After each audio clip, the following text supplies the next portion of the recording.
ಇವತ್ತು ಭರತ್ ರೆಡ್ಡಿ ಅವರು ಒಂದು ವಿಡಿಯೋವನ್ನು ತೋರಿಸ್ತಾ ಇದ್ದಾರೆ. ಬಿಜೆಪಿ ಅವರು ಎಷ್ಟು ಸುಳ್ಳನ್ನ ಇಟ್ಕೊಂಡು ಹೋಗ್ತಾ ಇದಾರೆ ಅಂದ್ರೆ, ನಿನ್ನೆ ಪ್ರೆಸ್ ಮೀಟ್ ಅಲ್ಲಿ ಅವರೆಲ್ಲರೂ ಕೂಡ ಇವತ್ತು ಏನು ಅಡ್ಮಿಟ್ ಆಗಿದಾರಲ್ಲ, ಅವರೆಲ್ಲರೂ ಇವತ್ತು ಬೆಳಿಗ್ಗೆ ಪ್ರೆಸ್ ಮೀಟ್ ಅಲ್ಲಿ ಕುಂತಿರ್ತಾರೆ. ಒಬ್ಬ ಹೆಣ್ಮಗಳು, ಒಬ್ಬ ಕಾರ್ಪೊರೇಟರ್ ಪತಿ ಶ್ರೀನಿವಾಸ್ ರೆಡ್ಡಿ ಅವರು ಬ್ರದರ್ ಇನ್ನೊಬ್ರು, ಅವರೆಲ್ಲರೂ ಕೂಡ ಹಿಂಗೆ ಪ್ರೆಸ್ ಮೀಟ್ ಅಲ್ಲಿ ಕುಂತಿರ್ತಾರೆ. ಇಲ್ಲಿ ಕುಂತಿದ್ದಾರೆ ನೋಡಿ.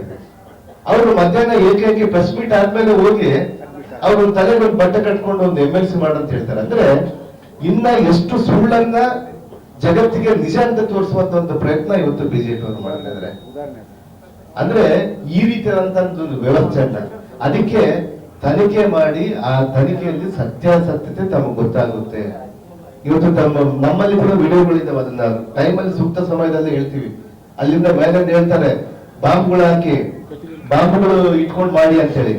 ಅಂದ್ರೆ ಇಲ್ಲಿನ ಜನರು ತಾವು ನೋಡ್ತಾ ಇರ್ತೀರಿ, ಒಂದು ದೊಣ್ಣೆಗಳನ್ನ, ಕಟ್ಟಿಗೆಗಳನ್ನ, ಕುಡುಗೋಲುಗಳನ್ನ ಬಿಜೆಪಿ ಕಾರ್ಯಕರ್ತರು ಅಂದ್ರೆ ಸುಮಾರು ಒಂದು 2 ಲಾರಿಯಷ್ಟು ಜನ ಬರ್ತಾ ಇದ್ದಾರೆ. ಅಂದ್ರೆ ಅಲ್ಲಿರಂತ ಒಬ್ಬ ನಾಯಕರಿಗೆ ಅಂದ್ರೆ ಜನಗಳಿಗೆ ಯಾವ ರೀತಿ ಆಗಿದಂತ ಭಯಭೀತದ ವಾತಾವರಣ ಇಟ್ಟಿರ್ಬೇಕು ಹೇಳಿ ಅವರು. ಅದಕ್ಕೆ ಯಾಕಂದ್ರೆ ಇದನ್ನ ನೋಡ್ತಾ ಇದ್ರೆ ನಮ್ಗೆ ಅಲ್ಲಿ ಬಿಹಾರಲ್ಲಿ ಅನ್ಕೊಂಡಿದೀನಿ ನಾನು. ನಿನ್ನೆ ನೋಡ್ತಾ ಇದ್ದೆ ಬಿಹಾರಲ್ಲಿ ಮಚ್ಚುಗಳು, ಕಟ್ಟಿಗೆಗಳು ಇಟ್ಕೊಂಡು ಹಾಗೆ ಏಕಾಏಕಿ ಜನ ಬರ್ತಾರಲ್ಲ, ಆ ರೀತಿಯಾದಂತ ಒಂದು ವ್ಯವಸ್ಥೆ ಬಳ್ಳಾರಿಯಲ್ಲಿ ಮಾಡೋಕೆ ಬಿಜೆಪಿ ಪಕ್ಷದವ್ರು ಹೋಗ್ತಾ ಇದ್ದಾರೆ. ಮತ್ತೆ ಬಿಜೆಪಿ ಪಕ್ಷದವರು ಇದು ಒಳ್ಳೇದಾಗದಂತ ವಿಚಾರವನ್ನು ನಾನು ತಿಳಿಸ್ತಾ ಇದ್ದೀನಿ. ಒಂದು ಕಡೆಯಿಂದ ಹೊಡಿಬೇಕಾದ್ರೆ ಮತ್ತೆ ಈ ಕಡೆ ಅವರು ಡಿಫೆನ್ಸ್ ಅನ್ನ ಮಾಡ್ಬೇಕಲ್ಲ, ಹೊಡೆಯೋದ್ ನಾವು ಅವ್ರನ್ನ ರಕ್ಷಣೆ ಅಂತ ಮಾಡ್ಕೋಬೇಕಲ್ಲ. ನಾವು ನಮ್ಮಿಂದ ಯಾರಿಗೂ ಕೂಡ ಹೊಡಿಯಂತ ಒಂದು ವ್ಯವಸ್ಥೆ ಆಗ್ಲಿಲ್ಲ. ಆತ್ಮರಕ್ಷಣೆಗಾಗಿ ಅವರು ಇದಾರಲ್ಲಿ. ಇವತ್ತು ನಾನು ವಿಡಿಯೋಗಳಲ್ಲಿ ನೋಡಿದಾಗ ನಮ್ಮ ಕಾಂಗ್ರೆಸ್ ಕಾರ್ಯಕರ್ತರ ಮೇಲೆ ಮನೆ ಮೇಲಿಂದ ಅವರು ಏಕಾಏಕಿ ಕಲ್ಲುಗಳನ್ನು ಹೊಡಿತಾ ಇದ್ರು. ಆ ಕಲ್ಲುಗಳಲ್ಲಿ ನಮ್ಮ ಸತೀಶ್ ರೆಡ್ಡಿ ಅನ್ನುವಂತ ನಮ್ಮಲ್ಲಿರುವಂತ ಒಬ್ಬ ಆಪ್ತರು, ಅವ್ರಿಗೆ ತಲೆ ಹೊಡೆದು ಇವತ್ತು ಸಾವು ನೋವಿನ ಬಗ್ಗೆ ಇವತ್ತು ಅಲ್ಲಿ ಹಾಸ್ಪಿಟಲ್ ಅಡ್ಮಿಟ್ ಆಗಿದ್ದಾರೆ.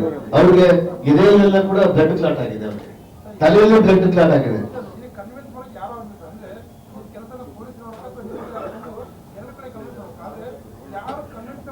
ಇಲ್ಲ, ಖಂಡಿತವಾಗಿ ಪೊಲೀಸರ ವೈಫಲ್ಯ ಅಲ್ಲ, ಆಡಳಿತ ವೈಫಲ್ಯ ಅಲ್ಲ. ಯಾಕಂದ್ರೆ ಇಲ್ಲಿನ ವ್ಯವಸ್ಥೆಯಲ್ಲಿ ಏನಾಗಿದೆ ಅಂದ್ರೆ ಏಕಾಏಕಿ ಗುಂಪು ಸೇರಿಬಿಟ್ಟಿದ್ದಾರೆ. ಇವ್ರು ಹೋದಾಗ ಸುಮಾರು ಅಲ್ಲಿ ಒಂದು 200 ಜನ ಇದ್ಕೊಂಡು ಇವ್ರು 30 ಜನ ಮಾತ್ರ ಹೋದಾಗ 1000 ಜನ ಅಲ್ಲಿ ಸೇರಿಸ್ಕೊಂಡ್ಬಿಟ್ಟಿದ್ದಾರೆ. ಅವರು ಮನೆಗಳ ಮೇಲೆ ಹೆಂಗ್ ಕಾಲು ಬರ್ತಾವೆ ಹೇಳ್ರಿ, ಮನೆಗಳ ಮೇಲೆ ಖಾರ ಪುಡಿ ಡಬ್ಬಗಳು ಇಟ್ಕೊಂಡು ಮಾಡಿರ್ತಾರೆ.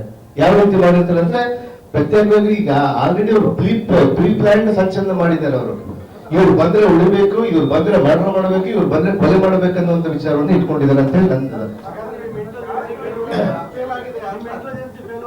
ಇಲ್ಲ ಖಂಡಿತವಾಗಿ ಇಂಟ್ಲ ಯಾರು ಕೂಡ ಅಲ್ಲಿಗೆ ಹೋದಾಗ ಅಷ್ಟು ಜನ ಸರ್ ಅಲ್ಲಿ ಏನ್ ಹೇಳ್ತಾರೆ ನೋಡಿ, ಅಷ್ಟು ಜನ ಸೇರ್ತಾರಂತ ಹೇಳಿ ಯಾರು ಅನ್ಕೊಂಡಿಲ್ಲ. ಹಂಗ ಸೇರ್ತಾರಂತ ಹೇಳಿದ್ರೆ ನಾವು ಫಸ್ಟ್ ಆಗಿ ಪೊಲೀಸರಿಗೆ ನಾವೇ ಕಂಪ್ಲೇಂಟ್ ಕೊಡ್ತಾ ಇದ್ವಿ, ಪೊಲೀಸರನ್ನ ಅಲ್ಲಿ ಕಳಿಸ್ತಾ ಇದ್ವಿ.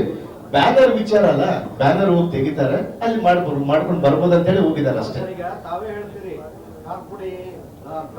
ಅವ್ರು ತಾವು ನೋಡಿಲ್ಲ, ತಾವು ನೋಡಿದ್ರಲ್ಲ ಮಾಧ್ಯಮದಲ್ಲಿ ನಾನು ನೋಡಿದ್ದಲ್ಲ. ಕೆಳಗಡೆ ಎಲ್ಲ ರಕ್ತ, ಖಾರ ಪುಡಿ, ಕಲ್ಲುಗಳು. ಹೌದು, ಇಲ್ಲ ಅಷ್ಟೊಳಗೆ ಅವ್ರು ಏನ್ ಮಾಡಿದ್ದಾರೆ, ಮಧ್ಯಾಹ್ನ ಬೆಳಿಗ್ಗೆ ಗಲಾಟೆ ಆದ್ಮೇಲೆ ಬೆಳಿಗ್ಗೆ ಅಲ್ಲಿ ಮನೆ ಮುಂದೆ ಇದನ್ನ ಫ್ಲಕ್ಸ್ ಅನ್ನ ಮಾಡುವಂತ ಸಂದರ್ಭದಲ್ಲಿ ಅಲ್ಲಿ ಫಸ್ಟ್ ಜಗಳ ನಡೆದಿದೆ. ಅದಾದ್ಮೇಲೆ ಅಲ್ಲಿ ಫ್ಲಕ್ಸ್ ಅವತ್ತಿಲ್ಲ, ನಿನ್ನೆ ಇಲ್ಲ, ಕಳೆದ 4 ದಿನಗಳ ಹಿಂದೆ ಅಂತ ಕೂಡ ಅಲ್ಲೇ ಇದೆ.